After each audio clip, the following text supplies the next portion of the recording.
what does good customer service mean to you? Customer service, we're a hospitality business, so that is what we are. All right, we serve food and drink, but ultimately it's all about customer service. That is the primary goal, and I don't know where we heard it from. The whole sort of ethos of what we do. There's a saying: people will forget what you said, and they'll forget what you did, but they'll never forget how you made them feel. Yeah. And that is the basis for everything here, everything we do. So it's always not just doing what the customer would like, or doing something nice for the customer and serving their food nicely or drink and things like that. That's just basic. It's actually anticipating what they want before they've even asked you. It's being able to know that. So even from the minute they phone up, and it's before they even walk through the door, from when they phone up, when they message, the idea is that when you're talking to them on the phone, they need to put that phone down with a smile on their face. Well, nobody puts phones down anymore, but you know what I mean. Yeah. Not like. Yeah. But just even sort of email messages and that, just upbeat and chatty and friendly, so that they feel like they know you before they even walk in the door. And all the team do the same. We've sort of instilled that with everyone right from the very beginning. Even as soon as they walk in that door, we have this rule: Lisa's 5 seconds, I'm 10 seconds, which just means like you acknowledge them, even nothing else, until they say, "Hi guys, be with you in just a second," because if that goes beyond 10 seconds, we all start getting a little bit jittery. Lisa thinks it should be done in under 5 seconds. I think I'll give them a little bit more leeway, 10 seconds. It's always little things. Birthday balloon. If you're again. It's about finding these things out when you're talking to people when they're booking a table. When they phone up and say, "Oh, there's 7 of us." Now, 7 people, logic tells you 7 people are not just kind of coming out just because they happen to be meeting up. It's going to be a birthday. It's going to be some sort of occasion. So ask them. What we're doing today then, what we're celebrating, or is it just a girls' catch-up, or what we're doing? And they're more than happy to say, "Oh, it's a birthday, it's so-and-so's anniversary," or whatever. And we'll make sure there's a balloon. It's not much, it's a couple of quid. And we get a balloon and stick it on the table. But the number of people that come in, they'll go, "Oh my God," But it's just little things, because you care. And that's the point, to try and make people feel, just feel good. That's memorable. Yeah. So tell us how you started. I mean, what prompted this place? Why King's Lynn? What made you rent this place in particular? Because it used to be kitchens here, wasn't it? Yeah, that's it. That's right. That's kitchen showroom. What made us start? I think many holidays, sort of sitting by the pool and experiencing going to bars and stuff on holiday. I think we've had this conversation. We're laying by the pool, and we were actually in the pool having this conversation, going, "Do you know what? One day we need to do something like this, don't we?" And it just got to a point where we still like to go out and let our hair down. You still want to dance sometimes. Yes, we're not quite dead yet. And to feel safe as well. That's one of the most important things. And when we hear that, our clientele that comes in, they love the fact is they feel safe. They can leave their drinks on the table and get interfered with or whatever. We're bothered. That's one of the things. But I think it was just a case of like, we just want somewhere we'd like to go to. No, but what kind of concept do you have here? So just tell us about your place. It's loosely based around Alice in Wonderland meets Hard Rock Cafe. That's kind of how it started, hence all the flamingos and the details and things like the feathers and stuff. But it kind of evolved as we was building it, didn't it? Yes, there wasn't a complete 100% finished plan when we started, it just sort of happened. And plus, because we upcycled a lot of things were determined by what we could get hold of, to be honest. What did you upcycle? Everything. Everything. Every single thing. The wood that built the bars, and the wall panelling, what else? Oh, the bit for the arches there. Everything that was wood that was already here, and we dismantled the walls and reused because it was a kitchen showroom. All the walls, rather than being plasterboard, there was all MDF panels.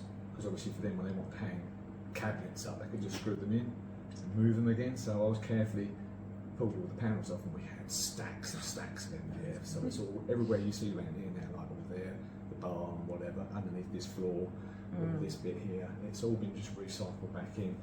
This was bought from the British Heart Foundation for 15 quid as an old standard lamp, and then Lisa got some ostrich feathers, and I used the actual tubes that used to be on the security windows to mount them in to make that. You know, so it's a lot of there's a lot of us personally in here. Oh, You know, God, there's hours and hours, Yeah. weeks of our life. 13 months it took us Wasn't to it? build Yeah. it single-handedly. So yeah. There's only things like the little tables there, they were literally just all, you know, like the old cheapy tables that you find in a charity shop, painted up, cut down, and Oh, it looks so good Make though, sure. doesn't it? Yeah, the they- fun we had. I just now noticed it. They're like, you know, the doll's house, you know. But that's the idea.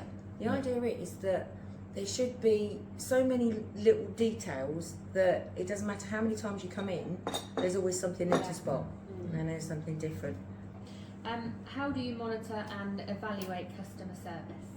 It's mainly Google, Facebook, and TripAdvisor. But also face to face with the customer.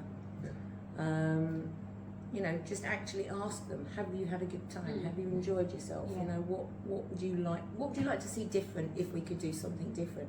Because at the end of the day, it's the guests coming in, the things that they like will determine whether they come in again. And if they don't like something, then we need to change that. If there's enough people that say the same thing, you've got to follow the trends. You know. Have you had anything like that where you've been getting like the same comment over and over again, or you've been quite? In the early days when we first started, it was a case of the timings on getting the cocktails out. Right. Because it was far too slow. Because they're so different, and the teapots and things like that. It takes a little while to make. And if you've got sort of 40 people all ordered with a waitress, all the different. poor bugger behind the bar has got all these tickets and they're just, you know, trying to work through. It's not that they're being lazy or anything, they just could not get through them fast enough. So what do you run downstairs? So do you serve food or just drinks? What is it that you do?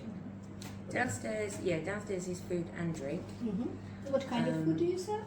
So lunchtimes, we have the same menu throughout the day with sandwiches and wraps and things like that available 12 till 4. But the main menu just runs all throughout the day from 12 until 9 o'clock.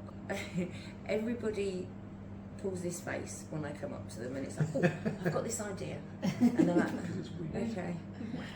But I always have to run through with the kitchen just to make sure that it is feasible and that I'm not asking them to do anything that's just ridiculous, you know, in terms of preparation or actual execution, you know. My husband goes into a panic mode if it comes to dinner. I've got this idea. You can see his eyes. I feel his pain. Yeah, you get a little stabbing pain in your head, don't you? Well, it's interesting. For a word in the house. When we was trying to come up with a name for the place, Lisa sat at home and obviously, I can imagine you're all just the same. You get into Pinterest or something, you're looking at that, and then all of a sudden you go, look at it and I go, oh, what now? She goes, look. I went, what's that? She goes, cocktails. I went, but they're in teacups. And she goes, yeah. I went, really? Yes. Yeah. 2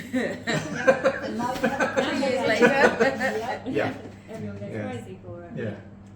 So, no. And then upstairs, what do you have? So downstairs is food and drink. So over a weekend, in the evening, say from 9 o'clock when the kitchen closes, downstairs then becomes like a lounge bar. So kind of similar to Poco Lounge up the road, you know. And the same music that is played upstairs is then switched over and played into here as well. But it's obviously not as loud. So if you did want to actually have a conversation with whoever you were with, you could down here.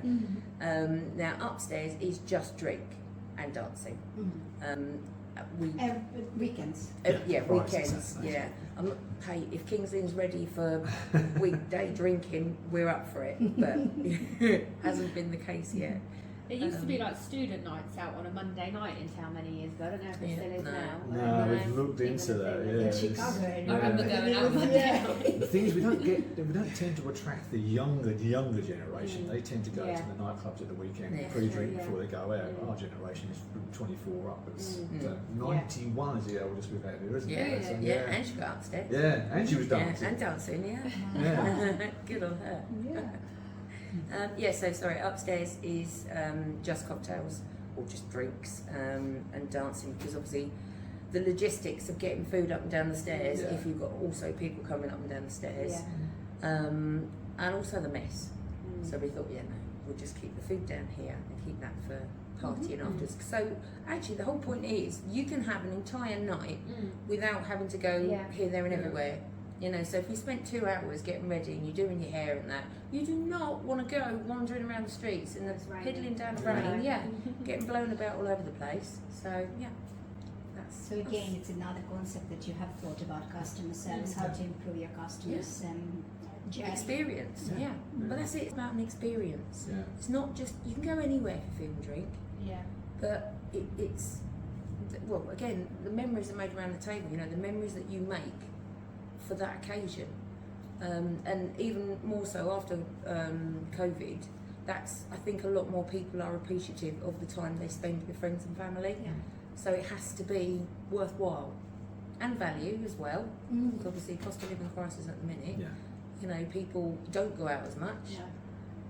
So when they do go out, it's got to be worthwhile. It's got to be worth it.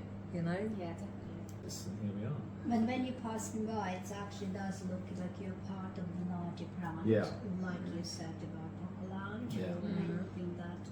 Well, that's probably a lot to do with the logo. We spent a lot of time. I tried to design the logo and wasn't happy, so we shipped it out to a guy in Sweden, didn't we? And said, this has got to be right because it's your first thing you see. If that's not right.